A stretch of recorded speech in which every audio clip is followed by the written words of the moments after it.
Dry brining is one of the simplest, easiest things you can do to dramatically improve the taste and the texture of your food that takes almost no effort at all. Once you get in the habit of dry brining your meat, you're gonna start doing it every time. In the simplest terms, brining is just salting your meat well ahead of when you're actually gonna cook it. Typically, a dry brine is 24 to 48 hours before you're gonna cook it, but it could be as little as 1 hour for a really thin steak or a thin piece of meat or fish. It allows the salt time to penetrate all the way through the meat, and that has some big benefits. Not only does it give it more flavor by bringing out the natural flavors of the protein, but it also helps it retain the juiciness.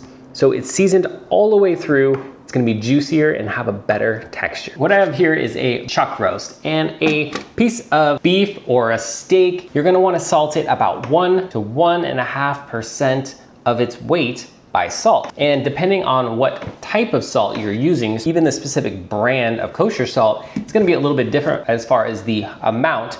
With Diamond Crystal Kosher Salt, that's gonna be about 1 tablespoon and plus 1 teaspoon for this 2.5 pound chuck roast. After you do it a few times, you're gonna start to get the feel, to be able to salt by feel. To actually dry brine the meat, we are gonna put it on a wire rack on top of a sheet pan, salt all the sides, and place it in the refrigerator for the desired amount of time. I'm gonna do 24 hours for this chuck roast, not going to cover it. And by not covering it, that allows the moisture to burst, be pulled out by the salt, and then it is sucked in and it seasons all the way through the meat. And you're gonna get a better crust on your meats because there's less moisture on the surface. All the moisture is inside.